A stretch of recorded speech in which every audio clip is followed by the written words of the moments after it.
Fala, Zé, como é que vai? Bem-vindo. Tudo bem, querido? E você? Aí, né? Assustado, né? Com essas loucuras todas que a gente está vendo. Não para, né? Não para, não para, não para. Ou é Moro ou é Bolsonaro, né? Mas a semana foi boa, Zé, né? O Moro Foi apanhando, ótimo, foi ótimo. a Lava Jato aí nas cordas, né? Tem umas 3, 4, 5 denúncias contra a Lava Jato, está só no começo, porque o Toffoli, você viu, né? O STF anulou as Liberou provas o contra o Tacla Tacla né? Duran. Liberou. Desculpa, eu tô com uma gripezinha que não me larga. Já Não, faz 2 tranquilo, semanas. está muita gente assim. Tacla Já Duran fiz vem aí, testes. Zé. Tacla Duran Hein? vem aí. Tacla Duran vem aí. Pois é, Tacla Duran e o Tony, né? O Tony também que vai falar, né? É, Esse a depoimento do situação. Tony Garcia, hein? Que bomba. A Que gente, bomba, hein? conversando sobre o passado recente, né? Começou com a P470, né?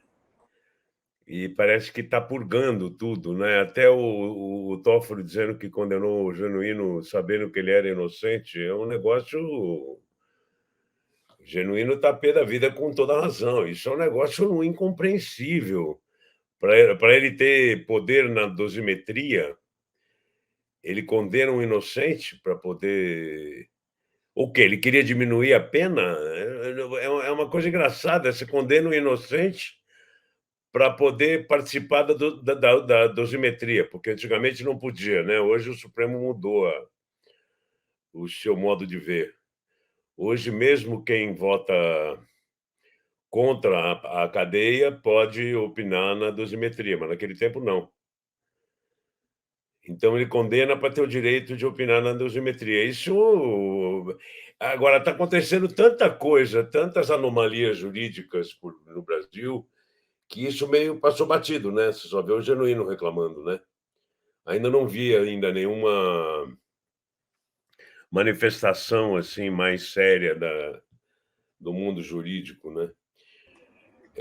Uma coisa que eu estava observando é a história da família Gandra Martins, né? O Ivens Gandra está dando suporte. Você vê hoje, acabou de vazar agora, o Supremo abriu todo o relatório sobre o tenente-coronel Cid, não podemos esquecer, porque essa coisa de chamar ele de ajudante de ordens parece que é um borra-botas. Não, o cara é tenente-coronel, cacete. O cara é quase um general. Ele ia comandar uma das guarnições mais importantes do Exército Brasileiro em Goiânia. A gente vê ele com aquele pega-rapaz, né, que chamava antigamente, aquele negocinho assim, chamava pega-rapaz, que as moças usavam. E ele baixinho, assim, sempre muito.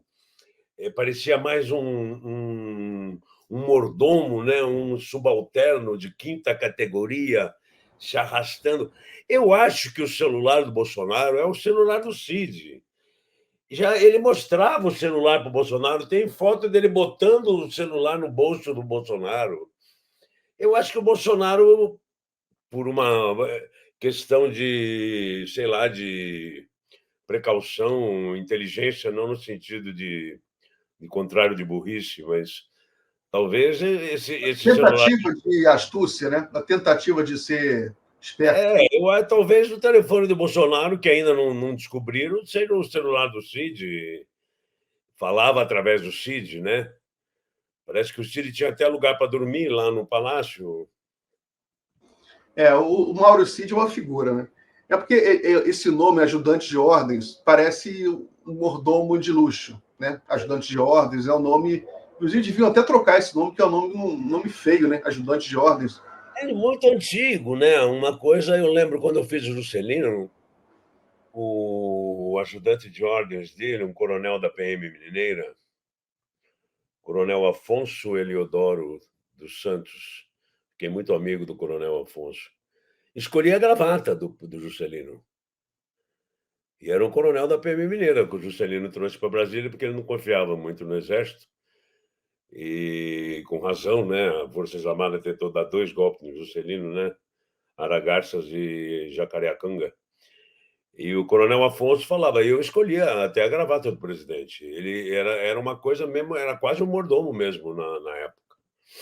E parece que o Sidão hoje virou uma coisa mais ou menos assim, né? É pior que o mordomo, no caso, né? Porque ele é muambeiro também. Ah, Né? ele deu um upgrade, eu acho que nessa. Agora tá uma história, né? Vamos ver se. O cara é ajudante de ordens. O próprio nome está dizendo que ele ajuda o cara a fazer as ordens que. Ele não tem domínio do fato, no caso desse? Não vai se falar nisso? Como é que pode? Zé, deixa eu colocar a frase aqui. Coloca aí, Gui, a frase do amigo do Cid, lá do. Aí, ó. Do Levanda, do É, Lavanda. O Lavanda, estão chamando ele Lavanda de Júnior. Lavanda Júnior. Lavanda Júnior. Conversas com o militar. Também foram encontradas no celular de Mauro Cid conversas com o coronel Jean Lavande Júnior, então gerente de ordens do alto comando do Exército, que incentivava a realização de um golpe de Estado. Olha só que beleza, Zé. Ó, você vê que isso aí é cinema puro. Pelo amor de Deus, Sidão, pelo amor de Deus, faz alguma coisa, cara. Convence ele a fazer, ele não pode recuar agora. Ele não tem nada a perder, ele vai ser preso. O presidente vai ser preso. E pior, na papuda, cara, afirmou Lavanda Júnior em um áudio a Cid em 1º de dezembro de 2022.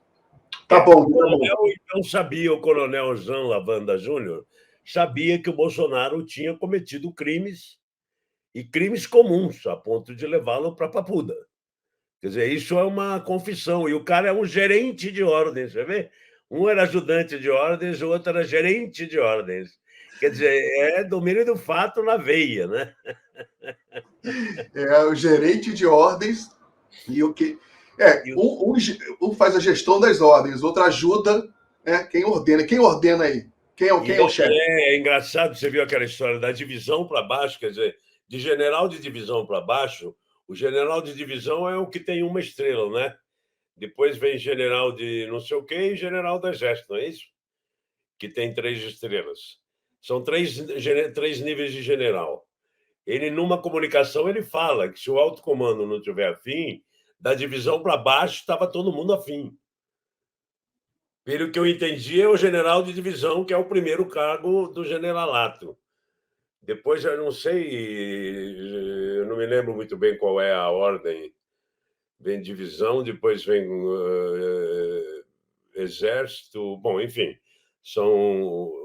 Mas eu acho que o general de divisão não deve ser o 3 estrelas, é o alto comando que eram os 3 estrelas que não estavam a fim de entrar no golpe, né? O que a gente percebe é isso. E tem aquele outro lá, o que morreu, mas está vivo, que foi expulso do exército, é considerado morto e a viúva recebe 22 mil. Aquele outro também falava nessa história, né, de pregar e tal, e a gente vai para cima. Tem um outro comunicado aí que manda, se não, o exército não ajudar, a gente usa o povo. E aí o exército não ajudou, eles usaram o povo, né? Pegaram o povo que estava ali aquartelados, né, acampados na porta do quartel e usaram o povo para provocar uma GLO, né? Ou até um estado de sítio, vai saber. Olha aqui que eles falaram aqui, ó. Depois daquela mensagem, aqui, ó. Peraí, eu me perdi aqui. Peraí. Depois daquela mensagem, ó, Cid respondeu. Vou colocar na tela inteira aqui para ficar grandão. Ele não confia no alto comando do exército. Cid respondeu. Mas o PR não pode dar uma ordem se ele não confia no alto comando do exército. Em outra mensagem, em 10 de dezembro do ano passado, Lavande enviou outra mensagem. Cid, pelo amor de Deus, o homem tem que dar a ordem. Se a cúpula do exército não está com ele, de divisão para baixo está. Tá vendo? Muita coisa acontecendo, passo a passo. Passo a passo. E recebeu de volta do coronel a resposta. Excelente. Lembra do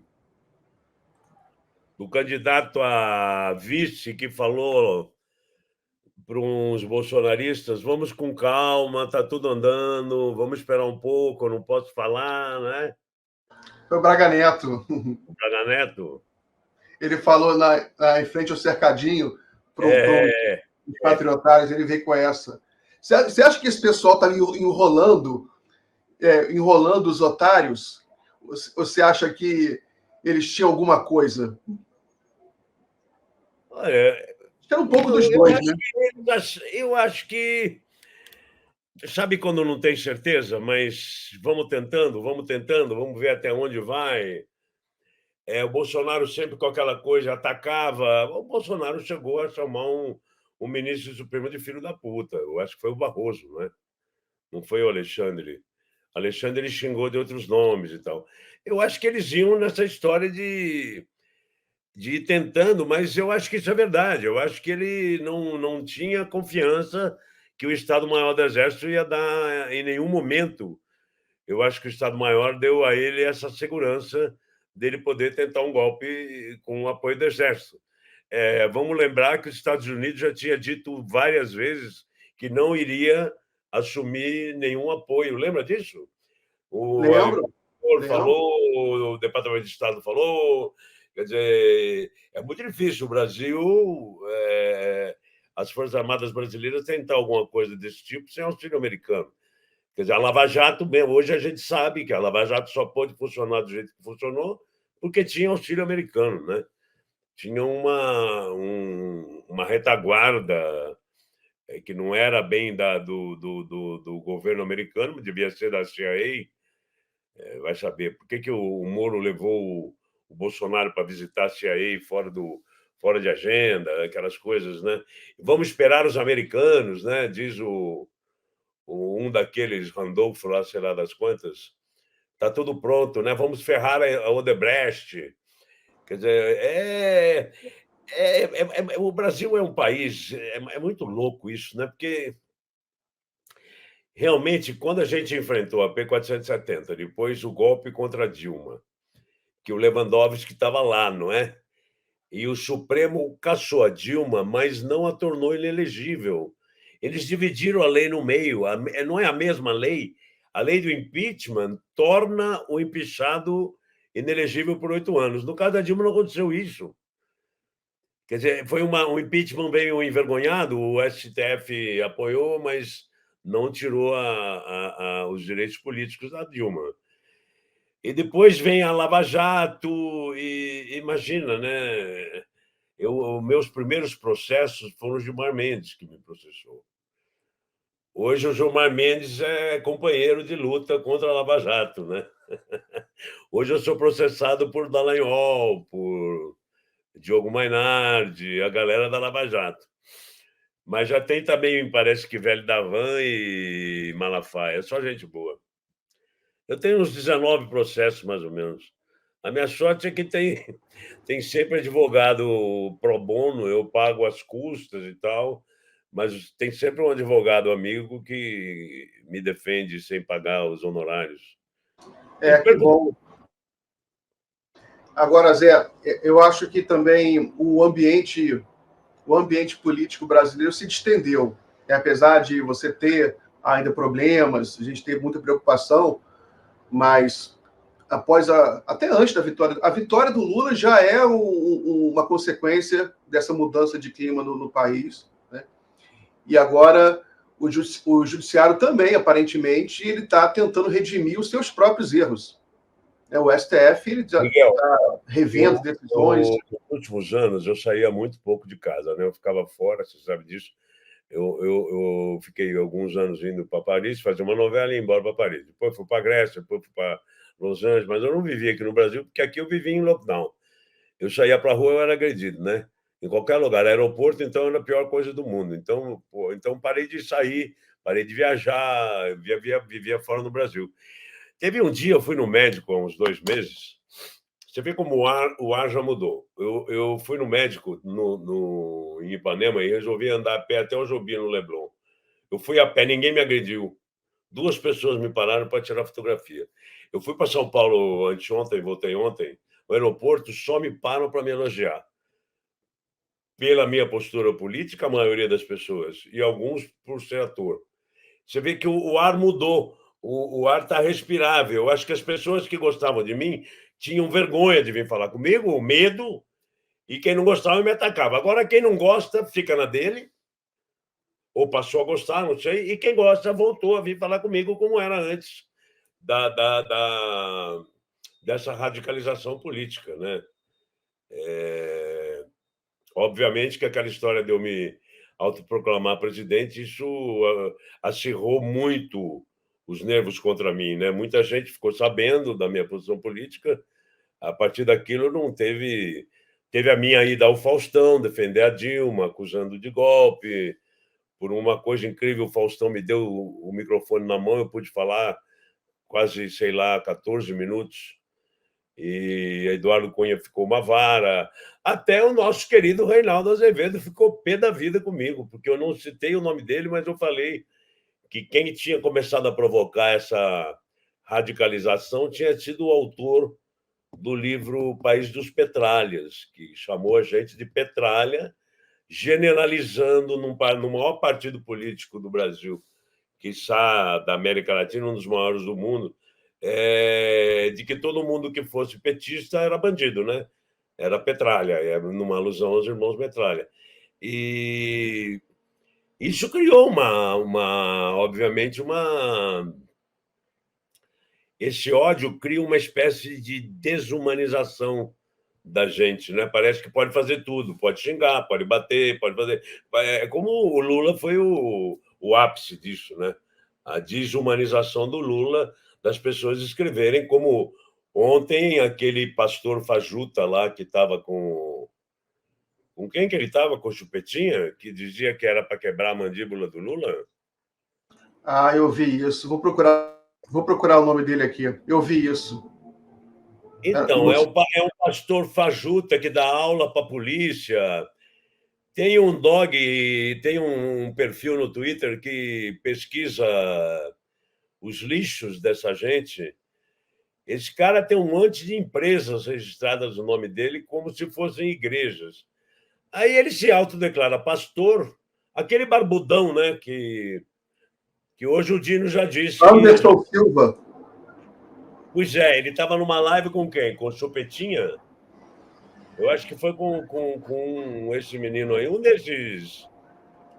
Dino pedirá. Tem uma notícia aqui que eu vi agora. Dino pedirá a investigação da PF sobre vídeo do pastor Anderson Silva que manda fiéis pedirem a Deus para quebrar mandíbula de Lula.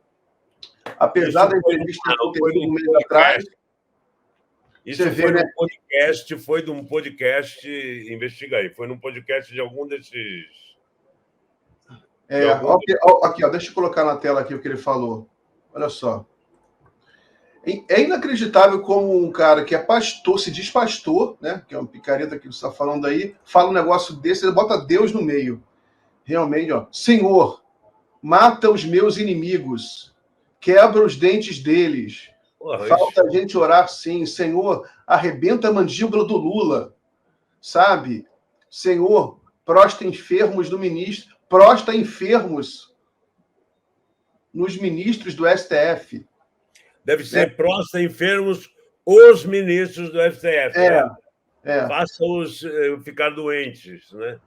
Disse o pastor durante o episódio de seu podcast Tretas e Diálogo, gravado em 17 de maio. Silva também é criador do curso Machonaria Online. Ele é macho.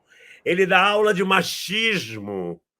Ele tem esse dog do Twitter.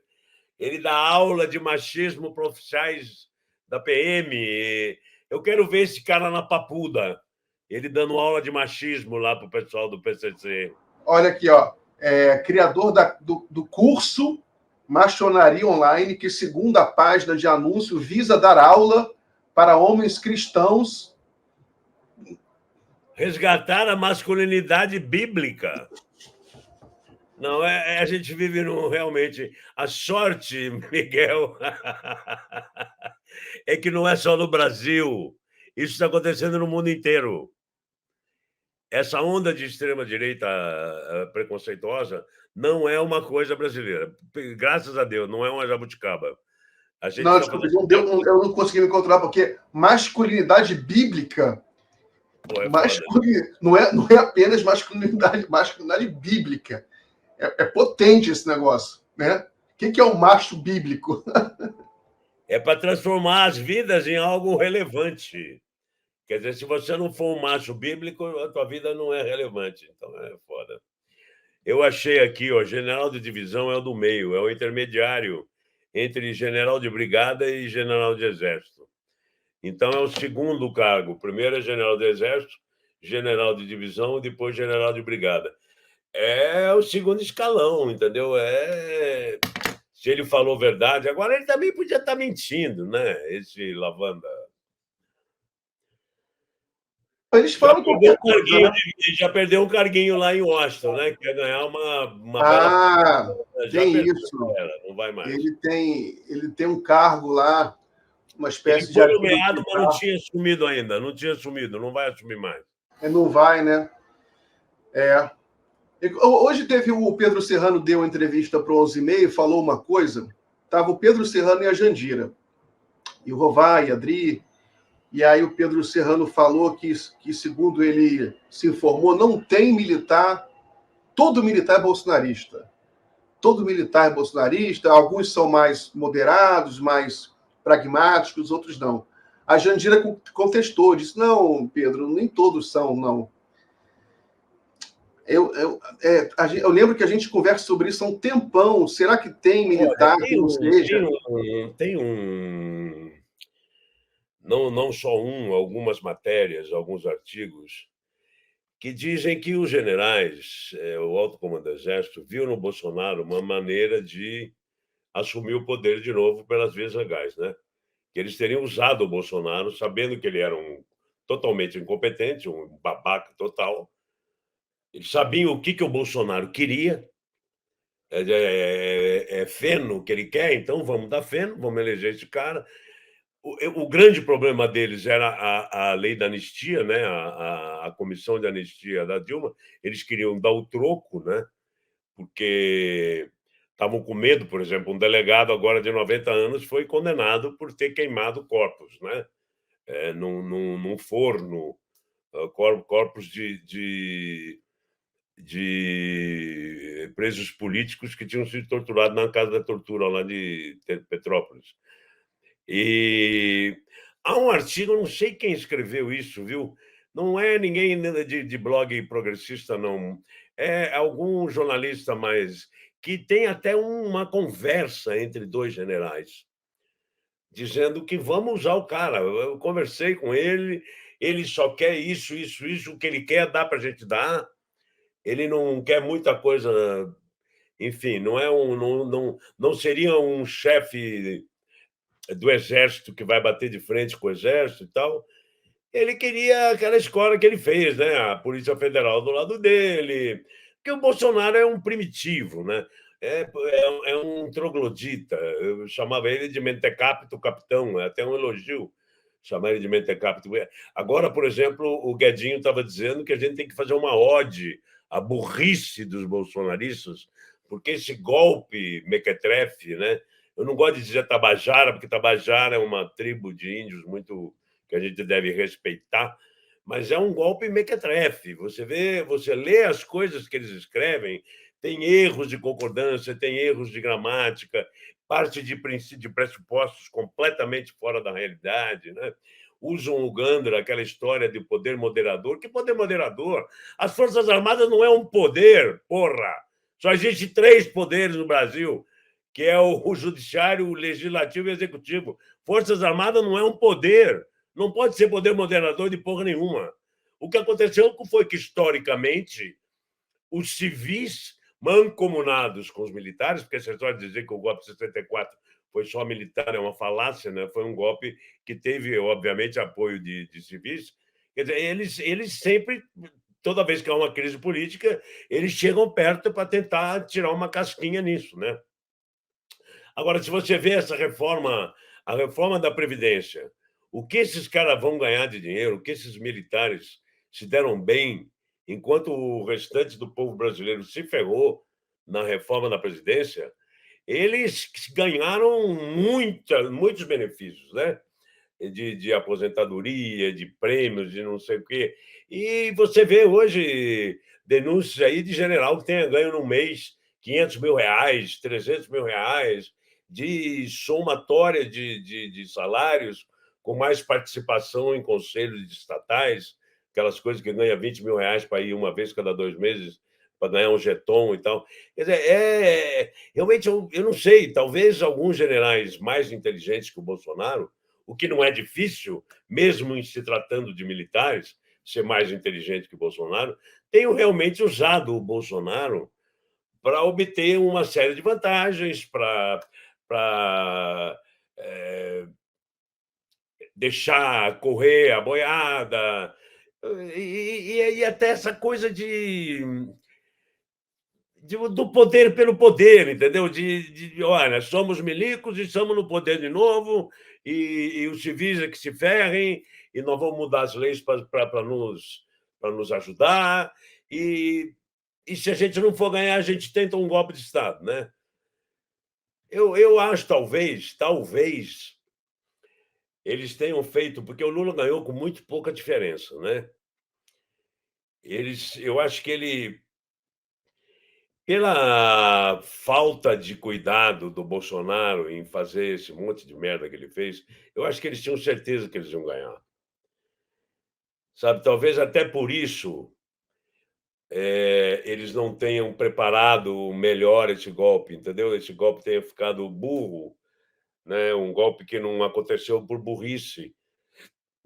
Talvez eles achassem que eles iam ganhar com aquela história da Polícia Rodoviária Federal lá no Nordeste não deixar os caras votar, e distribuiu bilhões, né? Para caminhoneiro, para taxista, para bolsa. Foi uma loucura de dinheiro, né, que ele fez para comprar a eleição. Eu acho que ele jamais esperava, ele e os militares, acho que não esperavam. Se eles tivessem certeza que eles iam perder, talvez eles tivessem se organizado melhor, e talvez uma hora dessa eu estivesse no meu apartamentinho numa ré, porque eu já estava com a minha passagem pronta, porque gato escaldado tem medo de água fria. E não só eu.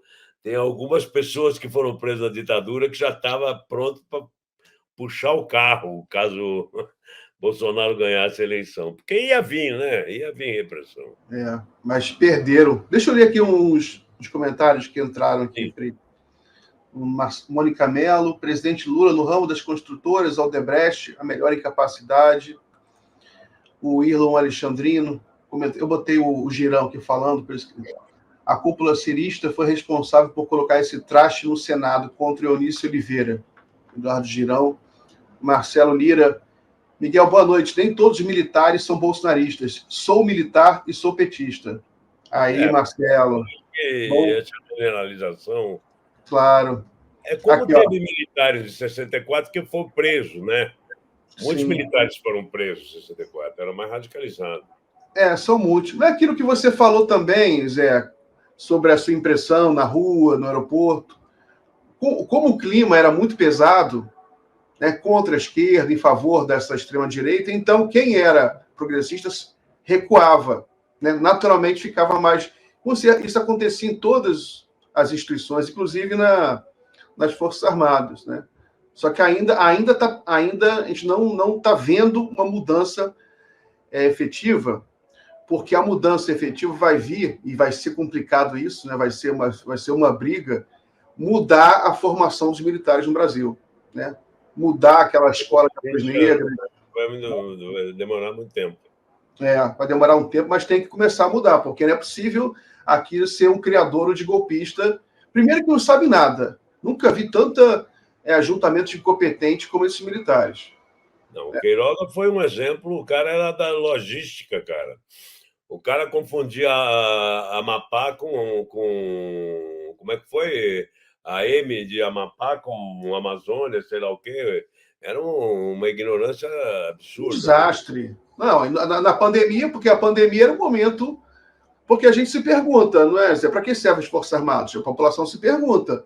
Custa caro, né? Tem falta de dinheiro para tanta coisa no Estado, para que serve, né? Aí chegou a pandemia, então peraí, agora vai servir, né? Agora vão servir. Né? No Vietnã, o exército foi usado para para cuidar das pessoas, ia Claro, de porta em porta, né, entregar um kit de alimentação. O exército tem capilaridade, né? Tem tiro de guerra em toda a cidadezinha do interior, tem Exato. quartel no Brasil inteiro. E o exército tinha uma parte do exército que antigamente fazia isso, né? Exato. Aí, no momento da pandemia, então agora o exército vai fazer alguma coisa, vai subir a favela, entregar kit de alimentação. Eu lembro que a Rocinha, por exemplo, teve um momento muito triste que não tinha produto de limpeza, não tinha sabonete, não tinha água encanada em alguns lugares no Rio, muito pobres, né? Não tinha água encanada. Aí, poxa, a pessoa vê na televisão que tem que lavar a mão, não tem nem água, não tem sabonete. Então era para o exército ir lá entregar água potável, entregar coisa que o exército Vietnã, o exército... O Queiroga e o Elcio, né, que voltou agora, o tal do Elcio, que queria comprar as vacinas, lembra? O coronel Elcio, Sim. Aquele lá da CPI, da Covid, Outro voltou aí, picareta. de novo aí. Tá aí de novo aí no celular, né? Sim, ele aparece no celular. Também do grupinho dos golpistas que queria que o presidente... Agora, o Bolsonaro, a gente não pode esquecer, eu sempre gosto de repetir aqui, que o Bolsonaro ele é um líder político, ele é o líder de todo esse pessoal. Porque o Bolsonaro, com o silêncio dele, e o silêncio pra gente, né? Porque a gente não sabe o que ele ficava falando lá a quatro portas. Mas ele não cumprimentou o Lula, ele incentivava essa agitação golpista. Sim, claro, durante muitas vezes. Tem um agora, recuperaram um vídeo que tem um padre. Sim, é do documentário da Fórum, entendeu? Aí tem um padre, não tinha visto, eu vi no documentário, é uma coisa horrorosa. Padre não é o padre de quermesse, é um outro padre, né? Sim, é um padre outro padre. E ali ele fala de golpe, né? Ele falou: não vou mais respeitar determinações do Supremo Tribunal Federal. Quer dizer, ele foi preparando isso tudo. Só que eu acho que no final, eu acho que por medo, porque ele é um cagão, por medo, ele foi no final, ele foi meio que, pelo menos publicamente, ele foi meio recuando, né? Porque ele sabia que se ele perdesse, ele vai para a cadeira e vai para a papuda. Ele não tem mais fórum privilegiado, né? Qualquer juiz de primeira instância, amanhã cedo, pode decretar a prisão dele. É medo. Agora, você falou a palavra certa. Você vê, por exemplo, que eles só falam em prisão, eles têm medo, eles são muito medrosos, Zé. Eles sabem, os filhos dele, pelo menos, eles sabem que eles cometeram um crime, entendeu? Esses três mais velhos ainda têm foro privilegiado. A partir de um deles cair, por que ele não quer que o cara seja candidato a prefeito? Porque se ele perder, ele está ferrado, entendeu? Ele cai na primeira instância de novo. E ele sabe, a história da Copenhagen, aquilo eles são burros, isso que é bom, né? Porque você tem uma loja dentro do shopping, o shopping sabe quanto você fatura. O shopping ganha um percentual sobre o teu faturamento, né? Quer dizer, essa história de vender mais bombom em janeiro do que na Páscoa, umas coisas são muito primárias. Eles são cara de pau, eles compram mansão de 7 milhões, bicho. Aí o cara diz que ele ganha como advogado, não tem um processo na justiça brasileira que ele advoga para alguém. Eles são muito cara de pau, eles têm uma certeza da impunidade. Exatamente. Exatamente. Tem um trechinho aqui que eu queria colocar do documentário do Azenha, só para a gente fazer uma propaganda. Coloca aí uns 2 minutos, pode colocar. Tá no primeiro ainda, né? Tá no primeiro, ele não fez o segundo episódio. Tá o primeiro. Eu tô assistindo aqui junto com os pedacinhos, com os internautas. Coloca aí um pedaço só para a gente sentir o clima. O episódio da véspera do Natal. O caminhão que estava estacionado, ele, ao se deslocar, ele entraria no aeroporto, não? Sim. E entraria com a bomba. Sim, entraria com a bomba. Quem é que saberia do horário exatamente? E por que um caminhão de tal empresa, naquele horário, naquele dia? O aeroporto estava cheio, estava lotado. Era véspera de Natal. As pessoas estavam viajando, as suas famílias estavam viajando. Imagina quantas pessoas iam morrer. George Washington disse que o objetivo era provocar estado de sítio, faltando uma semana para o fim do governo Bolsonaro. A gente tem relatos do próprio terrorista, o George Washington, de que uma mulher chegou a aproximar chegou a se aproximar dele para indicar pontos na cidade. Um outro, Torres de transmissão. torre de transmissão. Quem sabia que essas torres de transmissão, numa região aqui de Brasília, região administrativa, ela é responsável pela transmissão, pela chegada da energia em alguns pontos essenciais aqui da cidade. Quem sabia disso? O Jorge acho que veio do Pará, veio de uma cidade que não tem fio, ele procurou no Google, na internet, isso é impossível. Isso é impossível acontecer. A gente tem que ter isso bem claro. O fósforo foi riscado no dia 12, o fogo, a fogueira foi acesa, vamos dizer assim, mas a trilha, esse rastro, ele poderia chegar até o aeroporto e tomar proporções, como eu falei, fogo na metáfora, obviamente, proporções que a gente não tem ideia do potencial ou de eliminação.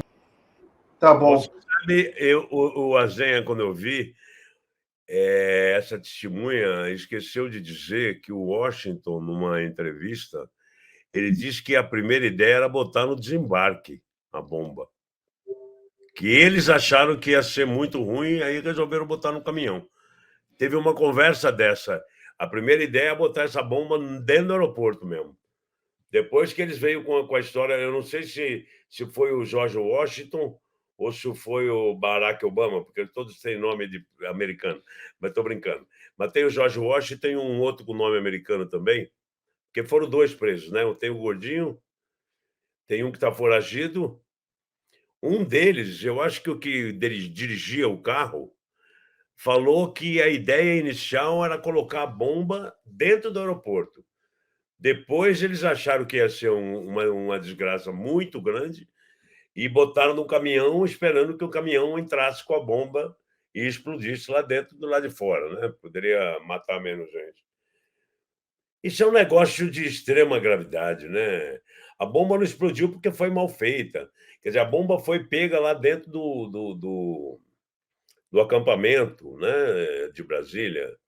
Esse cara viajou não sei quantos mil quilômetros, cheio de armas. Ele trouxe um arsenal dentro do carro dele, né?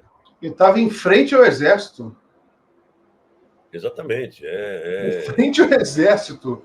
O cara que vai explodir Brasília está em frente ao comando do exército. Aprendeu lá, foi lá que fizeram a bomba, né? Pelo que ele conta, ele pegou a bomba lá, marcou. É um negócio de louco, é muito difícil. Agora, você imagina, hoje eu estava pensando, a Polícia Federal deve estar trabalhando 24 horas por dia, muita coisa para investigar. Eu não sei como é, o Alexandre deve estar com uma equipe de umas 200 pessoas, que é muito processo, tanto no TSE como no STF. Essa coisa de... Eu já tenho 1.095 processados, né? Uma coisa assim. Fora isso são os executores. Fora os mandantes, que ainda não foram nomeados e não tiveram ainda o processo declarado, os mandantes e os patrocinadores. Que ainda, eles devem estar lá com a sala entupida de processo, né? Mas hoje em dia tudo é digital, Zé. Não entope a sala, não. É tudo digital. Maneira de dizer, mas é processo à beça, bicho. Eles usam o chat GPT. Tô brincando. A gente que fica por dentro das notícias e passa o dia, enquanto eu não estou gravando, eu estou passando o dia vendo vocês e lendo e tal. É muita coisa, cara. É muito processo. Só o Bolsonaro são quantos? Não são 600? É muito. Aliás, o Bolsonaro também foi incluído no processo do Marcos Duval. Foi, vai ter que prestar depoimento de novo. E outra coisa que eu postei há um mês: duvido que o Supremo e a Polícia Federal entreguem os relatórios para a CPMI. Não vão entregar. Hoje o Supremo já falou, não vão integrar. Enquanto tiver investigado, eles não vão dar acesso aos processos da tentativa de golpe à CPMI, porque tem agora 2. Era um deputado investigado por uma coisa que só acontece no Brasil, que é o autor do requerimento. Ele é investigado e ele não pode ser investigador ou investigado, ele não pode ter acesso às informações privilegiadas. E agora o senador Duval, que obviamente o presidente da CPI, por ser deputado federal, não pode expulsar um senador. Vai ter que ser o Senado, a presidência do Senado, a tirar o Duval da CPMI. E o presidente da Câmara a tirar aquela besta que... Esqueci o nome dele, desses deputados que foram... Zé, deixa eu colocar aqui um convidado, aqui que o Cláudio Couto, cientista político, para participar da conversa com a gente. Oi, Cláudio, tudo bem? Bem-vindo. Opa, tudo bom, Miguel? Tudo bom, Zé? Como vai? Tudo Boa bem. noite. Boa noite para todo mundo aí. E aí, Cláudio, o que você achou dessa semana? Semana bem agitada, muita reviravolta da Lava Jato. Teve a gente não tem sossego, bem né? agitada da CPI, da CPI do 8 de janeiro, CPI do MST, dados econômicos bons. Qual foi a sua impressão geral da semana aí? Eu diria que eu disse que a gente não tem sossego, eu acho que a gente não morre de tédio, né? Porque realmente toda semana tem alguma coisa nova aparecendo, até para rechear o final de semana, né? Essa última reportagem aí da Veja, que traz esses documentos aí de urdidura de golpe dentro do celular do Cid, ele trocando informações com aquele cidadão, né, que virou adido militar em Washington agora, devia voltar preso de lá, né? O presidente Lula parece que já pediu o afastamento dele. Como é que é? Ele ainda não foi. Não foi o quê? Preso? Não foi para Washington ainda. Ele foi não foi. Eu entendi que ele já estava lá. Não, o que eu li foi que ele foi nomeado, mas não havia ainda assumido. Bom, melhor. Eu vi agora há pouco dizendo não vai mais, vai ficar aqui para prestar depoimento. E o Lula já mandou desnomear. É melhor. Não tem melhor condição de nomear alguém com esse tipo de comportamento, né? O problema é saber onde isso acaba, né?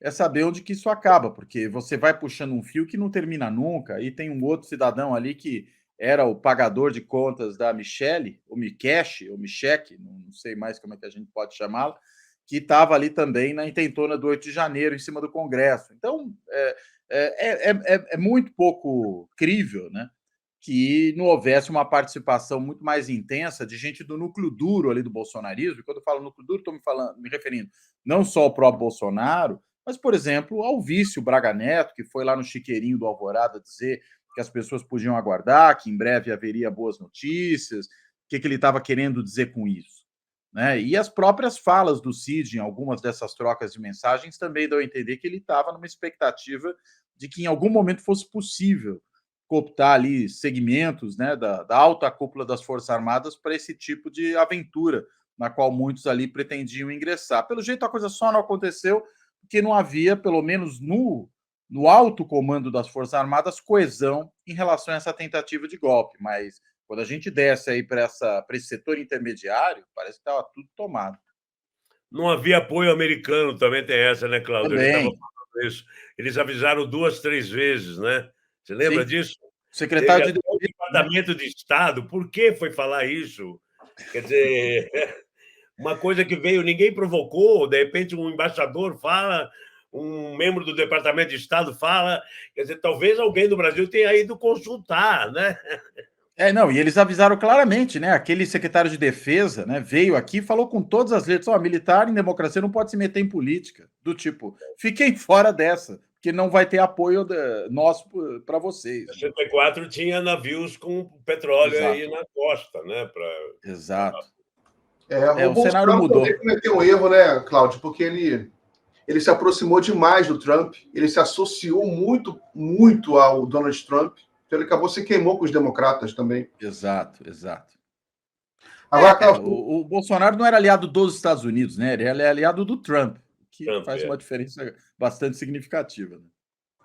Vocês se lembram que ele queria nomear o filho o embaixador do Brasil nos Estados Unidos? O filé mignon. Boa, né? Ele sabia fazer hambúrguer, né? Isso. Não, mas ele falou que para o filho dele ele queria entregar filé mignon, né? Que era embaixado em Washington. Dele que ele sabia fazer hambúrguer. Era uma mentira. Ele falou que era hambúrguer para melhorar, era frying the chicken, aquela porcaria da Kentucky Fried Chicken. Ele fritava coxa de frango, hambúrguer. Ele falou para dar um upgrade, né? Ainda tem isso, né? Era isso. Era o concorrente, na verdade, do KFC, né? Era o Popeyes, mas era frango, isso que importa. Era o Popeyes. Era o Popeyes, mas era frango do mesmo jeito. Você sabe, Zé, que uma coisa que me chocou, são coisas bobas, né? Mas me chocou quando o Bolsonaro viaja para os Estados Unidos, a primeira foto, ele estava sumido há semanas, sumido, sem nada na rede social, até que ele posta uma foto na rede social, ou alguém próximo a ele posta, que ele no KFC comia naquela porcaria. Aí eu fiquei pensando, para que ele faz um negócio desse? Para mostrar que ele é. Farofa, que ele foi. É Jânio Quadros botando o caspa fake no ombro. Mas é muito tosco. Zé, ele tem problema no intestino. Ele tem o intestino todo rasgado por causa da facada, né? E tanto que ele foi internado 2 dias depois. Ele posta a foto comendo aquele frango, 2 dias depois ele é internado, porque aquele negócio faz mal, aquele negócio é um veneno, todo mundo sabe disso. E a vez que ele foi internado para operar porque ele se entupiu com um camarão? Não, nem comer camarão ele sabe. É muito... Nem farofa, né? Nem farofa. Meu cachorro aqui come com mais educação do que ele. Agora, Cláudio, eu quero te perguntar sobre articulação política. Vou pedir para o Guilherme colocar na tela. Gui, coloca na tela essa matéria aí. Lira se reúne com Lula na iminência de emplacar primeiro aliado na esplanada.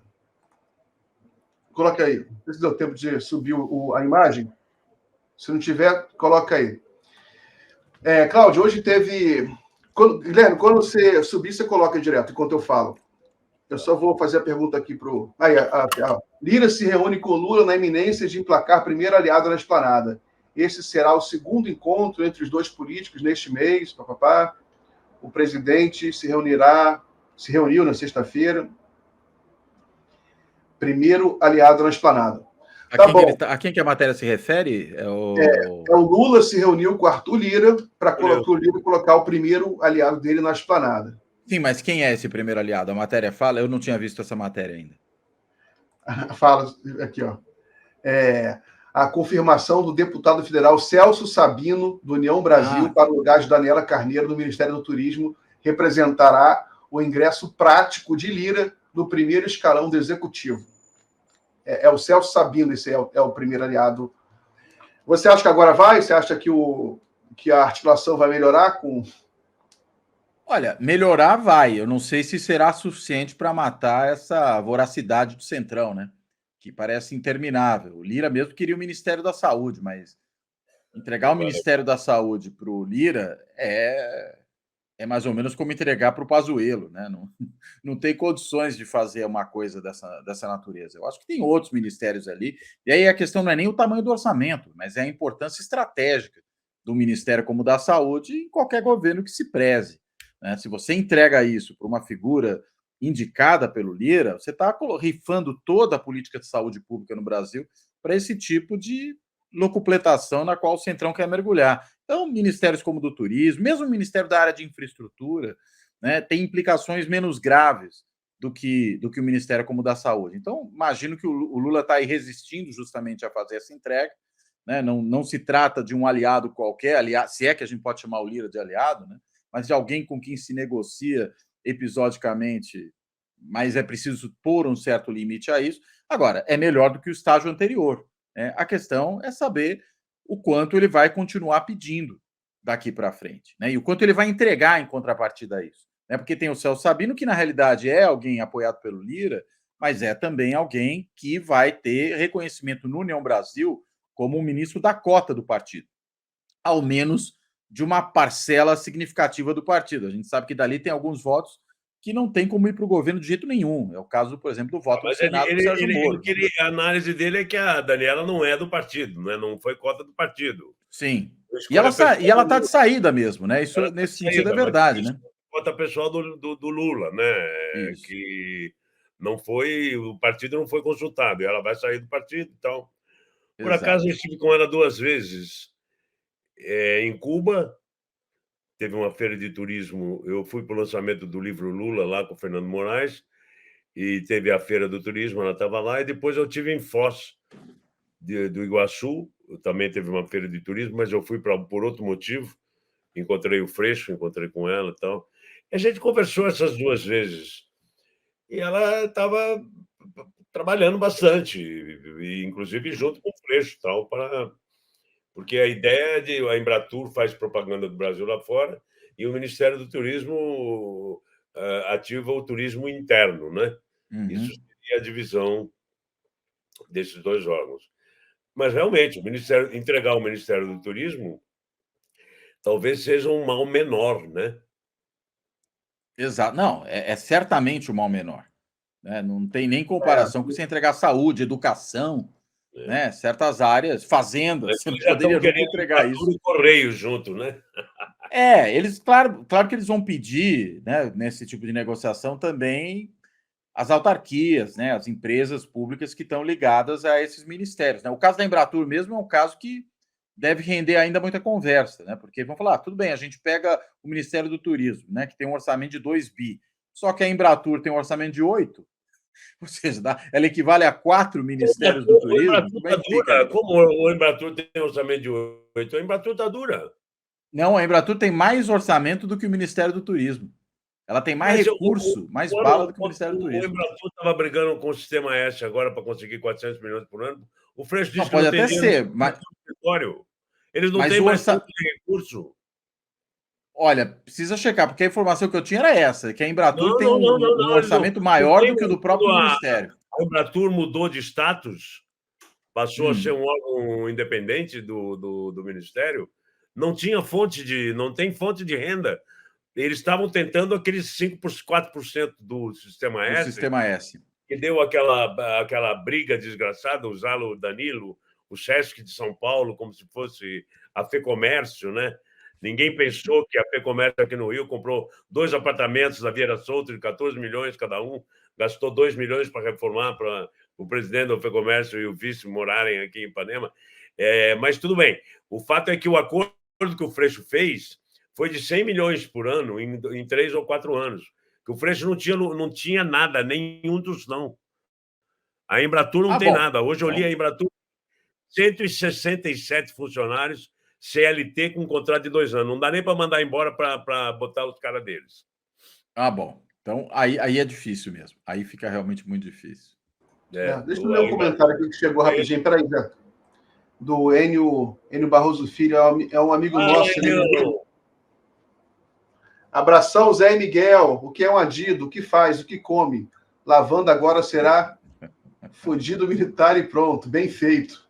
Adido, meu querido Enio, vem de attaché, que era o nome em francês chique para esse tipo de diplomata, que não podia não ser nem da carreira, né? Que virava um attaché, um adido de cultura, um adido militar, um adido... Podia ter adido de saúde, podia ter qualquer tipo de attaché. Normalmente, os attachés eram pessoas muito chiques, né? Que era um cargo, ganhava bem e trabalhava pouco, né? Menos do que os embaixadores e funcionários de carreira e tal. E é isso, o que faz, o que come. São considerados attachés. O adido militar, realmente, é um mistério saber o que o adido militar faz. Coloca aí, por favor, na tela, Guia. Coloca na tela essa notícia aí. Governo autoriza preenchimento de 4,4 mil vagas. É uma notícia foi publicada hoje. Claro que é importante, é muito emprego, né? São 4 mil empregos.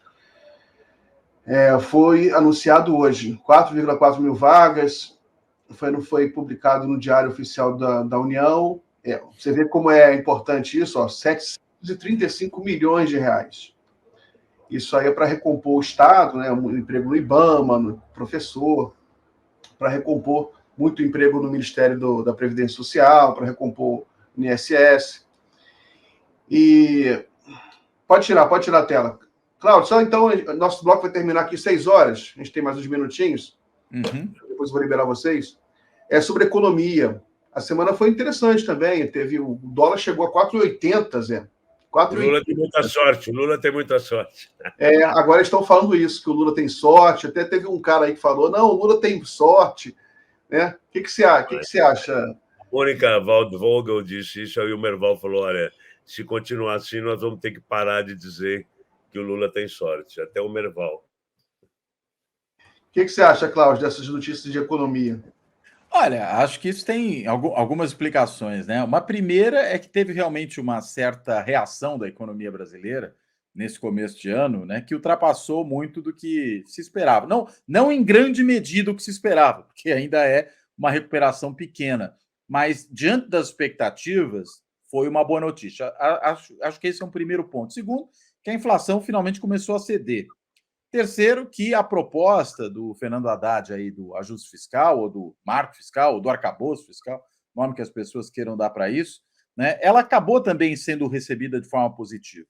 Né? Ainda que tenha havido ali muito chororô, uma série de críticas de que era insuficiente por certos setores aí do mercado financeiro, certos setores da mídia mais próximos do mercado financeiro também ficaram apontando que era insuficiente. O fato é, se sinalizou que é uma proposta factível. E acho que esse é o principal ponto. Não adianta você fazer a proposta dos sonhos dos mercados e ela simplesmente não ser realizável, que é o que a gente tinha no teto de gastos. Você tem uma proposta que é factível e que coloca aí um horizonte de melhoria econômica mais de médio e longo prazo.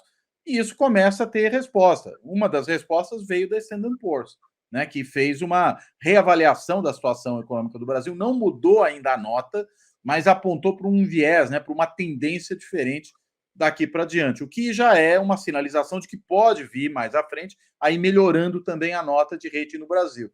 Todas essas sinalizações têm reflexo em todos esses mercados.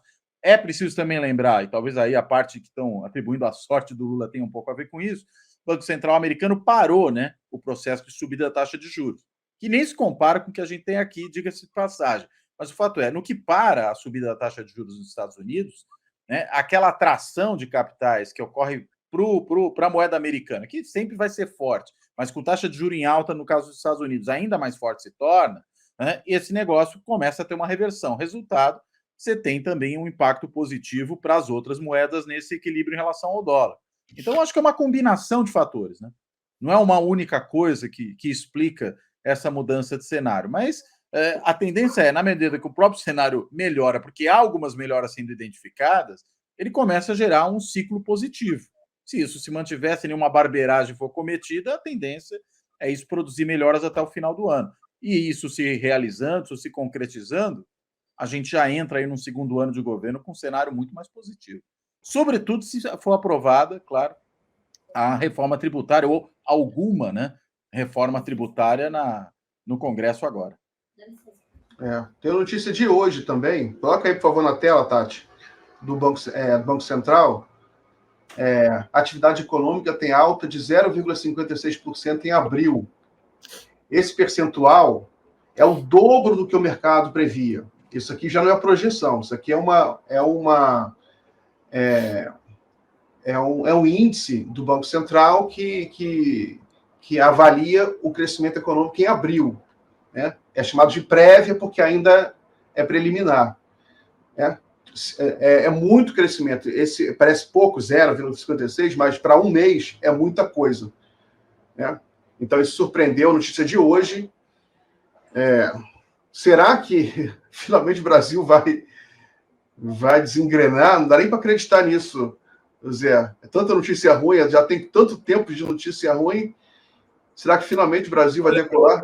Eu acho que há essa coisa de mudança de ares que eu falei em relação às agressões que eu sofria e deixei de sofrer. Eu acho que essa mudança de ares também vai para a economia. Eu acho que pega o Brasil de uma maneira geral. Eu acho que, de uma forma geral, o brasileiro é esperançoso, né? A gente tem essa coisa de não vai melhorar, né? Eu tenho poucos amigos pessimistas. Tem alguns, tal, mas outros são mais realistas e tal. Mas eu acho que tem essa coisa também, né, do ar na economia, né? No começo, o mercado dando muita porrada, né? Só se falava em mercado, né? Primeiro mês, segundo mês de Lula era só mercado, mercado, mercado. Depois Banco Central, Banco Central, Banco Central. Bom, aí começa a ver o dia a dia, você começa a ver que a coisa está melhorando para todo mundo. Começa a haver uma sensação de melhora. E aí o mercado aí, hoje, você vê pouca gente falando de mercado, estão citando menos especialistas econômicos e tal. Eu acho que estão dando menos bola para o mercado. E ontem foi muito engraçado na Globo News a história da sorte do Lula, né?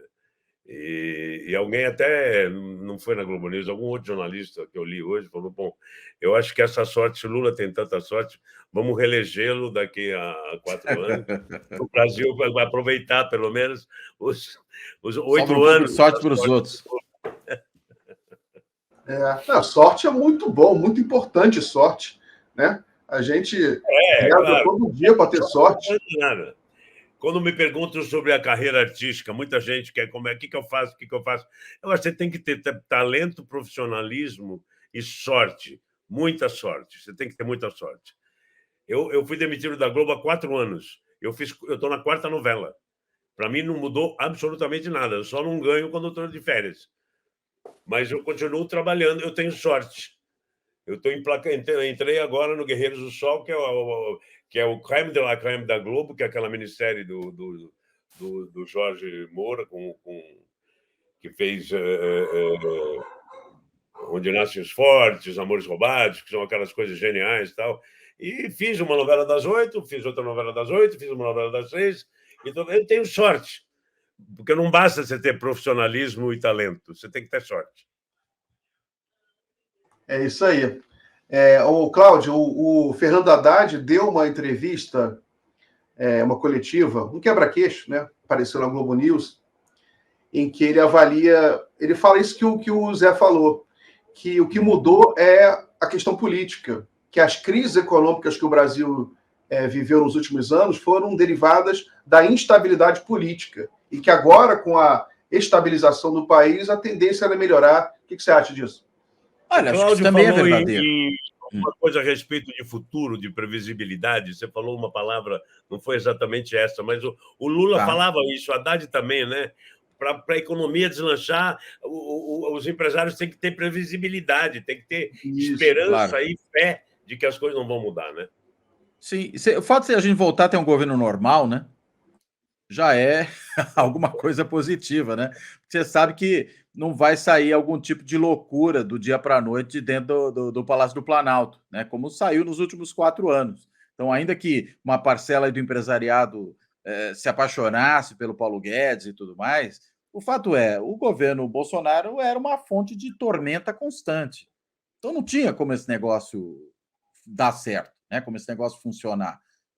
Independentemente de qual fosse, digamos, o plano econômico que tivesse em jogo ali. Quando você tem um governo normal, que faz as coisas funcionarem dentro do que é previsível, dentro do esperado, dentro da normalidade, vamos usar a palavra aqui, né? A coisa tende a melhorar. Eu diria que é isso, né? Você tem um governo estável porque é um governo normal, não é um governo que pode até ter seus problemas, pequenas crises ali, aqui, isso todo governo vai ter, mas é diferente do governo ser um criador constante de crises, que é o que a gente tinha até agora.